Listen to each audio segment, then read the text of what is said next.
நேற்று கம்யூனிட்டி போஸ்ட்டில் நம்ம ஒரு விஷயத்த போட்டிருப்போம். என்னன்னா, ரஷ்யா வந்து அவங்களோட ஸ்ட்ராட்டஜிக்கல் பாம்பர்ஸை வந்து ரீலோகேட் பண்ண ஆரம்பிச்சிட்டாங்கன்னு, அதுக்கப்புறம் அது வீடியோவும் போட்டிருப்போம்.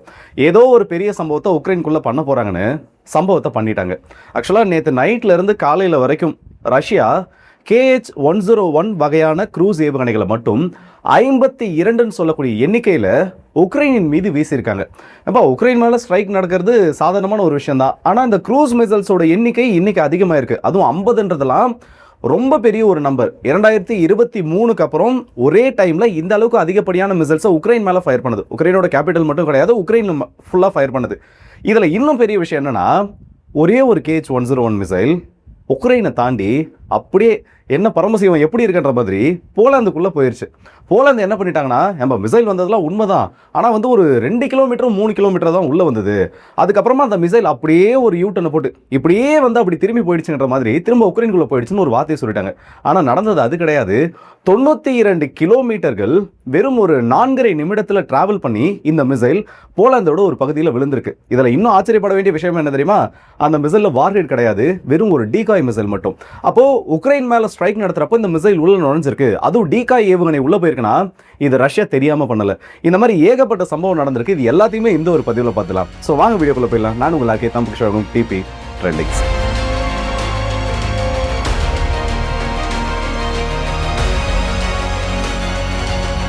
சரிப்பா, இன்ட்ரோடக்ஷனில் சில விஷயத்த சொன்னேன். ரஷ்யா வந்து உக்ரைனோட கேபிட்டல் மேலே ரொம்ப பெரிய ஒரு ஸ்ட்ரைக்கை பண்ணிட்டாங்க. அப்புறம் போலாந்துக்குள்ளே ஒரு ஏவுகணை அதோட இம்பாக்டை ஏற்படுத்தியிருக்குன்னு. முதல்ல ஸ்ட்ரைக்கோட டீட்டெயில்ஸ் என்ன? இல்லை, இதுக்கு முன்னாடி வந்து நடந்த தாக்குதலை விட இது ரொம்ப முக்கியமான அளவு பதிவாயிருக்கு. அப்போ அதோட வீரியம் எந்த அளவுக்கு இருக்குன்னு பார்க்கணும்னா, முதல்ல எந்தெந்த ஏவுகணைகள் பயன்படுத்தப்பட்டிருக்குன்றதை பார்க்கணும். ஓவரால் பார்த்தோன்னா, ரஷ்யா நேற்று உக்ரைனோட தலைநகரம் மற்றும் உக்ரைனுக்குள்ள அந்த நடந்த தாக்குதல் இது எல்லாத்தையும் சேர்த்து பார்க்குறப்போ 80க்கும் அதிகமான ப்ரொஜெக்டைல்ஸை ஃபயர் பண்ணியிருக்காங்க. இன்னும் எக்ஸாக்டான நம்பரை சொல்லணும்னா 83 ஏவுகணைகள். இதில் ட்ரோன்களோட எண்ணிக்கை சேர்க்கப்படலை. ட்ரோன்களோட எண்ணிக்கை மட்டும் தனியாக எடுத்து பார்த்தோன்னா 150 ட்ரோன்கள் ஃபயர் பண்ணப்பட்டிருக்கு. இதில் 8 இஸ்காந்தர் பாலிஸ்டிக் ஏவுகணைகள் பிரான்ஸ் பகுதியிலிருந்தும், 6 KN-23 பாலிஸ்டிக் ஓர்னஸ் ஓப்லாஸ்ல இருந்தும், 4 S-300ஓட கிரவுண்ட் வேரியன்ட் மிசைல்ஸ் இது வந்து குர்ஸ்க் ஓப்லாஸ்ல இருந்தும், இதற்கு அடுத்தபடியாக 2 ஜிர்குன் ஹைப்பர்சானிக் மிசைல்ஸ் கிரவுண்ட் பேஸ்டு லான்ச்சர்ஸ்ல இருந்து பெல்கராட்ல இருந்து லான்ச் பண்ணப்பட்டிருக்கு. ஒரு ஜிர்குன் ஹைப்பர்சானிக் மிசைல் மனுட்டரா குர்ஸ்க் ஓப்லாஸ்ட்ல இருந்து லான்ச் பண்ணப்பட்டிருக்கு. இதுவும் கிரவுண்ட் பேஸ்டு லான்ச்சர் தான். 30 KH-101 க்ரூஸ் மிசைல்ஸ் 6 Tu-95 பாம்பர்ஸ்ல இருந்து ஒலக்டா ஓப்லாஸ்ட்ல இருந்து லான்ச் பண்ணப்பட்டிருக்கு.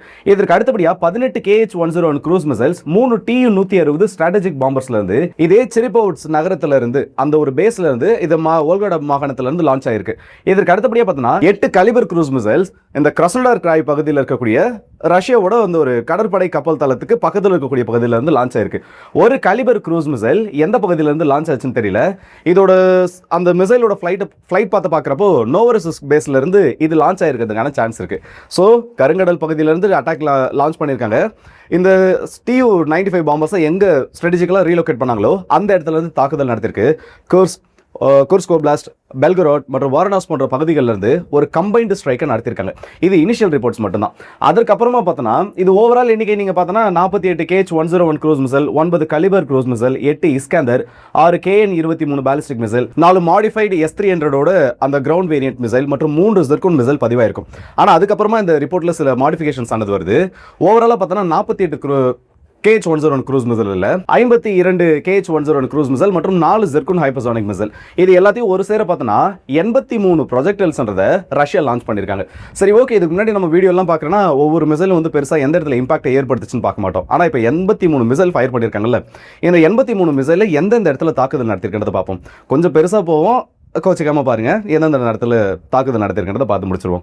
முதல்ல மெயின் டார்கெட்ஸ் என்னன்னு பார்த்தோன்னா வெஸ்டர்ன் உக்ரைன் தான். இந்த வெஸ்டர்ன் உக்ரைனை பற்றி போன வீடியோவில் நான் சொல்லியிருப்பேன். இது வந்து ரஷ்யாவோட இந்த ஸ்ட்ராட்டஜிக்கல் மூவ்மெண்ட்ஸ்லாம் பார்க்குறப்போ ரொம்ப நாளாக வந்து வெஸ்டர்ன் பகுதி யாருமே கண்டும் காணாமல் இருக்காங்க. அதாவது அப்படி ஒரு இடம் இருக்கிறதாவே வந்து யாரும் பெருசாக எடுத்துக்கல. சரி, ஓகே, ஏதோ ஒன்று பெருசாக நடக்க போகுதுன்ற மாதிரி தோணுச்சு. அதோட விளைவு வெஸ்டர்ன் உக்ரைனில் 60% ஏவுகணைகள் தாக்குதல் நடத்திருக்கு. வடக்கு கீவில் இருக்கக்கூடிய மயாக் டிஃபென்ஸ் பிளான்ட்ல 2 இஸ்காந்தர் பாலிஸ்டிக் ஏவுகணைகள் அதோட தாக்குதல் நடத்திருக்கு. நோவா போஸ்டோவோட வேர்ஹவுஸ் கியூவில் இருக்கிறது, இதுவும் வெஸ்டர்ன் கியூவில் தான். இந்த இடத்துல 2 பாலிஸ்டிக் ஏவுகணைகள், இஸ்கந்தர் ஏவுகணைகள் தன்னோட தாக்குதல் நடத்திருக்கு. வெஸ்டர்ன் கியூவில் இருக்கக்கூடிய இண்டஸ்ட்ரியல் ஜோன், அதாவது இது வந்து ஒரு காம்ப்ளெக்ஸ் மாதிரி. இந்த இடத்துல மிசைலுக்கான ஸ்பேர்ஸை தயாரிப்பாங்க, மிசைலுக்கான ஃபியூவலை தயாரிப்பாங்க, இல்லை மிசைலுக்கான அந்த எலக்ட்ரானிக் காம்பனன்ட்ஸை தயாரிக்கிறதுன்னு சொல்லிட்டு ஒரு கம்ப்ளீட்டான ஒரு இண்டஸ்ட்ரியல் காம்ப்ளெக்ஸ் மாதிரி. அந்த இடத்துல 2 இஸ்கந்தர் பாலிஸ்டிக் ஏவுகணைகள் தன்னோட தாக்குதலை நடத்திருக்கு. அண்ட் அது மட்டும் இல்லாமல் Lviv state aviation repair plant, இது உக்ரைனோட ஏவியேஷன் இண்டஸ்ட்ரிக்கு ரொம்ப முக்கியமானது. இப்போ ஃபைட்டர் ஜெட்ஸ்க்கான ஸ்பேர்ஸ், வரக்கூடிய ஸ்பேர்ஸ் அசம்பிள் பண்றது, அவங்களுடைய F-16 விமானம், இது எல்லாத்தையுமே வந்து மேனேஜ் பண்றதுக்காக இந்த ஒரு ஏவியேஷன் பிளான்ட் இருக்கு. அதன் மீது தாக்குதல் நடந்திருக்கு. இந்த இடத்துல 4 KH-101 க்ரூஸ் மிசைல் தாக்குதல் நடந்ததா சொல்றாங்க. அதே லிவிவ் சிட்டியோட அவுட்டர் ஸ்கர்ட்ஸ்ல 2 க்ரூஸ் ஏவுகணைகள், அது KH-101 என்ன டைப்னு தெரியல, ஒரு அன்னோன் டார்கெட்டை அடிச்சிருக்கு. இதே மாதிரி இந்த KH-101 ஏவுகணைகளோட தாக்குதல பார்த்தனா இவானோ பிராங்க்வின்ஸ் மாகாணம் மற்றும் கெம்லின்ஸ்கி சிட்டியில மொத்தமா வந்து ஒரு 8 ல இருந்து 9 ஏவுகணைகள் வரைக்கும் கீழே இம்பாக்ட் ஏற்படுத்தலாம்னு சொல்லியிருக்காங்க. இதற்கு அடுத்தபடியாக பார்த்தோன்னா ஜிர்கோன் வகை ஏவுகணைகளை பொறுத்த வரைக்கும் வெனட்சியா பகுதியில் 2 தாக்குதல் நடந்திருக்கு. இந்த மாகாணத்தோட எல்லை பகுதியில் இருக்கக்கூடிய முக்கியமான நகரமான ஒராட்டிவ்ல மீதம் இருக்கக்கூடிய 2 ஏவுகணைகள், ஜிர்கோன் ஏவுகணைகள் தாக்குதல் நடந்திருக்கு. இதே வெனட்சியா ஓப்லாஸ்ட்ல 3 கலிபர் க்ரூஸ் மிசைல் மற்றும் 2 KN-23 பாலிஸ்டிக் மிசைல்கள் தன்னோட இம்பாக்டை ஏற்படுத்தியிருக்கு. சரிப்பா, இதெல்லாம் வந்து பெரிய லிஸ்ட்டாக போயிட்டு இருக்கு. இன்னும் S-300 பற்றி பேசுனா பெருசாக போகும். வேணா சொல்லுங்க, அதை பற்றி தனியாக ஒரு ஷார்ட்ஸ் கூட போட்டுக்கலாம். ஏன்னா இது கம்ப்ளீட்டாக இந்த மாதிரி டீடைல்ஸ் சொல்கிறப்போ எத்தனை பேருக்கு இது பிடிக்கும்ன்றது தெரியல, இல்லை எத்தனை பேர் வந்து அதை விரும்புவாங்கிறது தெரியல. இவ்வளோ மிசைல் இம்பாக்டை ஏற்படுத்திருக்கு, அதில் முக்கியமான விஷயத்தெல்லாம் பேசு. இதே மீறி மற்ற டீடைல்ஸ் வேணா சொல்லுங்க, நான் அடுத்த வீடியோவில் கூட சேர்த்து பேசுகிறேன். ஸோ இந்த அளவுக்கு தாக்குதல் நடந்திருக்கு. இது உக்ரைனுக்கு மிகப்பெரிய ஒரு நைட்டாக மாறிடுச்சு. ஏன்னா இந்த வீடியோவை நீங்கள் இன்னைக்கு நைட்டு தான் பார்ப்பீங்க, ஆனால் காலையில் வரைக்கும் தாக்குதல் நடந்துருச்சு. கொஞ்சம் டிலே தான், இதனால சில டீடைல்ஸை கேதர் பண்ணுறதுக்காக கொஞ்சம் டைமும் தேவைப்பட்டுச்சு. இவ்வளோ பெரிய அட்டாக் நடந்துச்சு இல்லை, இதில் உக்ரைன் எவ்வளோ மிசைல்ஸ் இன்டர்செப்ட் பண்ணியிருப்பாங்கன்னு நினைக்கிறீங்க? ஒரு சும்மா கொஞ்சம் நேரம் டைம் கொடுக்குறேன், யோசிச்சு பாருங்க. என்ன யோசிச்சு முடிச்சிட்டிங்களா? நிறைய பேர் வந்து ஒரு 10 மிசைல் 15 மிசைல்னு சொல்லி இன்டர்செப்ஷன் ரேஷியோ கணக்கு பண்ணியிருப்பீங்க. அஃபிஷியலாக வந்து உக்ரைன் கிட்ட இருந்து வந்திருக்கக்கூடிய டேட்டா என்னன்னா 22 மிசைல்ஸை நாங்கள் இன்டர்செப்ட் பண்ணிட்டோம். அதாவது 83ல் 4ல் ஒரு பங்கு இருக்கக்கூடிய அளவுக்கு மிசைல்ஸ் இன்டர்செப்ட் பண்ணப்பட்டதா சொல்லியிருக்காங்க. 2 இஸ்கந்தர் பாலிஸ்டிக் ஏவுகணைகள், ஒரு 14க்கும் அதிகமான KH-101 க்ரூஸ் மிசைல்ஸ் மற்றும் ஒரு ஜிர்கோன் ஹைப்பர்சானிக் மிசைல் இன்டர்செப்ட் பண்ணிட்டோன்ற மாதிரி அவங்களோட டீடைல்ஸை கொடுத்துருக்காங்க. ஆனால் கீழே ஏற்பட்டிருக்கக்கூடிய அந்த இம்பாக்ட் பாயிண்ட்னு சொல்லுவோம்ல, அந்த ஏவுகணைகள் எந்தெந்த இடத்துல மோதி இருக்கு, அதோட டேட்டாவை எடுத்து பார்த்தோன்னா 70 இடங்களுக்கும் அதிகமாக வெவ்வேறு மாகாணங்கள்ல இருந்து 70 இடங்களுக்கும் அதிகமாக இந்த ஏவுகணைகள் கீழே விழுந்ததுக்கான வெடிச்சதுக்கான அந்த வீடியோ கிடச்சிருக்கு. இன்டர்செப்ஷன் வீடியோ பொறுத்த வரைக்கும் 4 வீடியோ கிடச்சிருக்கு. அதுவும் உக்ரைனோட தலைநகராக இருக்கக்கூடிய கியூவில். அது இஸ்கந்தர் பாலிஸ்டிக் மிசைலா இல்லை இந்த KH-101 க்ரூஸ் மிசைலா தெரியல. மோஸ்ட் ப்ராபப்ளி க்ரூஸ் மிசைல்ஸாக இருக்கிறதுக்கு சான்சஸ் இருக்கு. ஏன்னா அந்த ஒரு மீடியம் ஆல்டிடியூட்ல அந்த ஒரு இன்டர்செப்ஷன் நடந்திருக்கு. ஸோ அது மோஸ்ட் ப்ராபப்ளி க்ரூஸ் மிசைல்ஸாக இருக்கலாம். ஆனால் இவங்க சொல்லக்கூடிய அளவுக்கு 20 க்ரூஸ் மிசைல்ஸ் 22க்கும் அதிகமான ஏவுகணைகள் இன்டர்செப்ட் பண்ணிட்டோன்றப்போ அதுக்கான விஷுவல் எவிடன்ஸ்ன்றது கிடைக்கல. ஸோ உக்ரைன் அந்த ஒரு கிளைம் வச்சிருக்காங்க. ஆனால் அது கிரவுண்டில் எந்த அளவுக்கு ரியாலிட்டியா இல்லை எந்த அளவுக்கு அது உண்மையாக நடந்திருக்குன்றத வெரிஃபை பண்ணுறதுக்கு வீடியோஸ் ஆனது கிடைக்கல. உண்மையாக இருக்கலாம், இல்லை மோஸ்ட் ப்ராபப்ளி இல்லாமல் கூட இருக்கலாம். இப்போதைக்கு பார்த்தோன்னா மேக்ஸிமம் ஏவுகணைகள் கீழே இம்பாக்டை ஏற்படுத்திடுச்சு. சரிப்பா, இதெல்லாம் விடு. அந்த ஸ்டார்டிங்கில் ஏதோ போலாந்துன்னு சொன்னல, அது என்ன கதைனா கடைசியாக பேசுறதுக்காக தான் வச்சுருந்தேன். இப்போது அந்த ஒரு சின்ன ஒரு மேப்பை காமிக்கிறேன். இந்த மேப்பை நீங்கள் பார்க்குறப்பவே தெரியும். சரியாக பார்த்தோன்னா அந்த மிசைல் எந்த அளவுக்கு மெனுவர் பண்ணியிருக்கு. அதுவும் கரெக்டாக இந்த பார்டரில் நுழைஞ்சதுக்கப்புறமா ஒரு எஸ் மெனுவரை பண்ணியிருக்கும். தெளிவாக பாருங்கள், ஒரு எஸ் மெனுவர், இந்த பிரம்மோஸோட கடைசி கட்ட மெனுவர் மாதிரி இதை சொல்லலாம். இவங்க போலாந்தோட கிளைமும் இந்த மிசைலோட இந்த ஒரு ஃப்ளைட் பாத்தும் கொஞ்சம் கூட ஒத்து போகல. காரணம் போலாந்து என்ன சொல்லிட்டாங்கன்னா ஸ்டார்டிங்கில் நம்ம அந்த மாதிரி ரஷ்யாவோட ஒரு க்ரூஸ் மிசைல் உள்ளே வந்துருச்சு. உள்ளே வந்த மிசைல் வந்து வெறும் ஒரு 1.5 நிமிஷத்துலேருந்து 2 நிமிஷம் நம்மளோட ஏர் ஸ்பேஸில் இருந்துச்சு. ஆனால் திடீர்னு பார்த்தோன்னா அந்த மிசைல் வந்து திரும்ப உக்ரைனோட டெரிட்டரிக்குள்ளே போயிடுச்சு. இது மேபி வந்து ரேடார் ஷேடோவாக இருக்கலாம். அதாவது உக்ரைனோட டார்கெட்ஸ் மேலே, உக்ரைன் மீது நடத்தப்படக்கூடிய தாக்குதலை நம்மளோட ரேடார்ஸ் கண்காணிக்கக்கூடிய நேரத்தில் அந்த ரேடார் ஷேடோ ஃபார்ம் ஆகும். அந்த ரேடார் ஷேடோன்னு சொல்லக்கூடிய ஒரு நிகழ்வு நடக்கும். இது எப்படின்னா அந்த டார்கெட்ஸை மிஸ் ஐடென்டிஃபை பண்ணி அது நம்மளோட வான்பரப்புக்குள்ளே நுழைஞ்சதா ஒரு தவறான டேட்டாவை அது கொடுத்துருக்கலாம்னு சொன்னாங்க. ஆனால் இவங்க இந்த டேட்டாவை கொடுத்த அந்த ஒரு நேரத்தில் திடீர்னு போலாந்தோட உக்ரைன் எல்லையிலிருந்து ஒரு 90 கிலோமீட்டர்கள் தொலைவில் இருக்கக்கூடிய ஒரு முக்கியமான கிராமம் டோர்கோவிஸ்கான்னு சொல்லுவாங்க, ஈஸ்டர்ன் போலாந்தில் இருக்கு. எக்ஸாக்டான டிஸ்டன்ஸ் சொல்லணும்னா பக்கத்தில் இருக்கக்கூடிய உக்ரைன் பார்டர், நியரஸ்ட் உக்ரைன் பார்டர்லேருந்து 95 கிலோமீட்டர்கள் தொலைவில் இருக்கக்கூடிய ஒரு பகுதி. அந்த இடத்துல டவார்னு ஒரு சவுண்டு. எல்லாம் ஷாக் ஆகி போய் வெளில வந்து பாருங்க, என்னடான்னு பார்த்தா திடீர்னு தூரத்தில் வந்து புகை கிளம்புற மாதிரி ஒரு ஃபீல். அந்த ஷாக் வேவ்ஸில் வந்து பக்கத்தில் இருக்கக்கூடிய சில வீடுகளோட கண்ணாடி முதற்கொண்டு டேமேஜ் ஆயிருக்க மாதிரி. அப்புறமா தான் போய் பார்க்குறப்ப காலையில் பெரிய அளவுக்கு நியூஸ் ஸ்ப்ரெட் ஆகுது. ரொம்ப அந்த மிசைல் வந்து திரும்ப யூட்டன்லாம் போட்டு போகல, அது வந்து விழுந்து வெடிச்சிருச்சு. அந்த கிராஷ் சைட்டுக்கு போய் பார்க்குறப்போ மிசைல் வந்து கொலாப்ஸ் ஆயிருச்சு. பெருசாக வந்து அதுலேருந்து எதுவும் ரிட்ரீவ் பண்ண முடியாது. அண்ட் போலாந்து வந்து நிம்மதி பெருமூச்சு விடக்கூடிய ஒரு விஷயம் என்னன்னா, அந்த மிசைல் வார்ஹெட் இல்லாமல் கீழே விழுந்திருக்கு.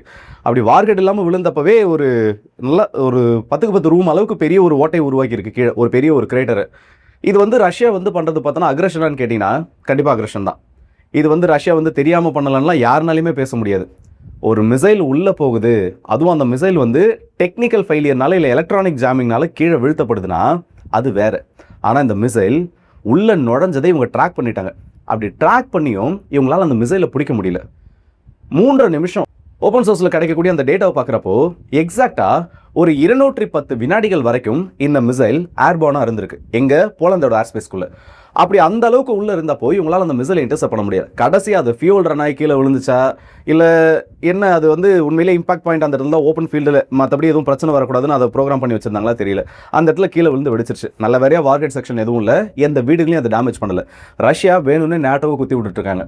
நீ ரியாக்ட் பண்ணி தான் பாரு, இல்லை நீ என்ன பண்ணுற பாருன்ற மாதிரி தான் இந்த ஒரு டோனில் தான் இவங்க இதை நடத்திட்டு இருக்காங்க. இது தேவையில்லாமல் இன்னும் எஸ்கலேஷன் தான் அதிகமாக்கும்.